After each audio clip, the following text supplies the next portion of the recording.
Hello, everybody. Hope you're getting kicked off today, and your day is going as you hoped it would,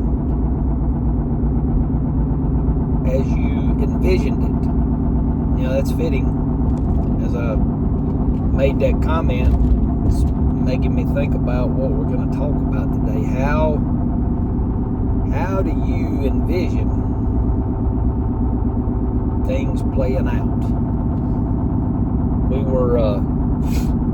talked last time about Moses, where God had gave him his marching orders. You need to go back to Egypt. And Moses, made an excuse that, how they're not going to believe me. Why would they believe me? They don't even know who I am. But God said, go. So, Moses, again, we'll see as we read through, if you'd read through chapter 4, you'll see Moses comes up with a number of excuses. 4 times he comes up with an excuse already. And his fourth one said, well, I'm not eloquent to talk. I'm not a good speaker. And God says to him, well, who made your tongue? Matter of fact, who made everybody's tongue? And you can read through the tone that God, in his response, not that he's becoming agitated, because it doesn't surprise him that Moses came up with the excuses, but he's telling Moses basically, look, you're out of excuses. I've already told you I'm going to go with you. You're equipped enough. And when I say go, you go. I wish I could say that I don't make excuses when I know that God has told me to go. But I do. I feel like we all do.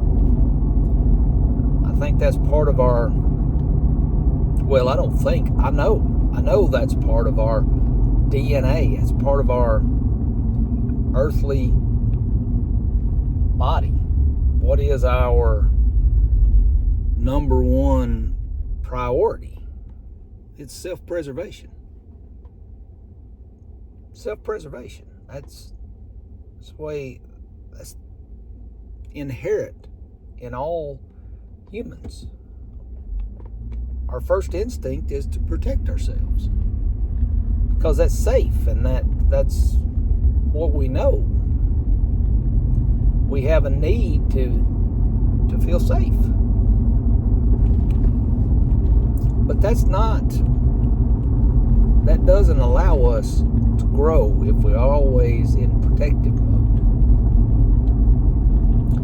Always worried about the consequences. So,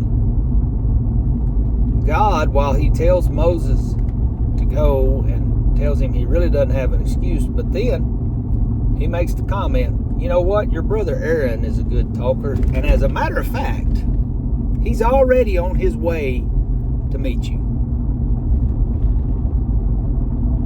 God says your excuse is not valid, and I'm not buying it, but even so, I love you enough that I'm going to make a way. I'm going to make a way for you. I want to use you to do this. So let's take all the excuses out of the way. Your brother Aaron is on his way to meet you. You are the person I have chosen for this mission. But I'm not going to send you alone. I've already told you I'm going. But you know what? If you need a physical manifestation of someone, I'm going to send your brother Aaron too. And you will tell him what to say, and he will speak on my behalf. So Moses is all out of excuses. So we see he meets his brother. They go back to the elders. They tell the elders, this I love at the end of chapter 4. They tell the elders what God had said, and basically the elders go, okay. Remember when, back last chapter, Moses said, well, what am I going to tell the elders? They're not going to believe me. And God said, tell them this. And Moses and Aaron told them what he said to say, and they went, okay. Isn't that what we do? I mean, I know that's what I do. I hope you don't do what I do. I'm really bad about having conversations with people in my head. And, before I ever talk to someone, I've played it out. When I'm dreading it or anticipating a conversation.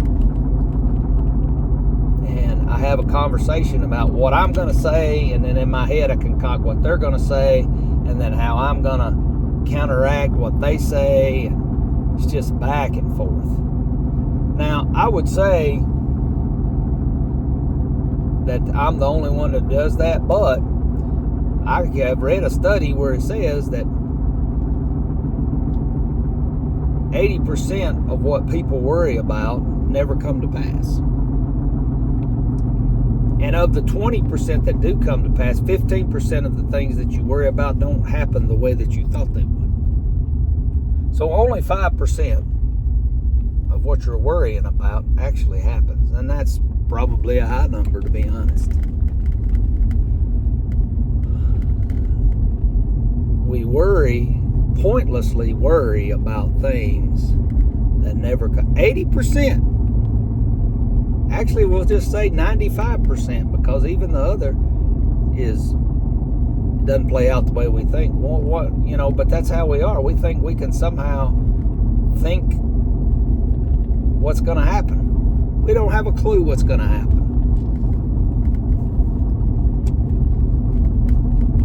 But yet we worry about it. There's a reason that Jesus tells us in Matthew 5, don't worry about tomorrow,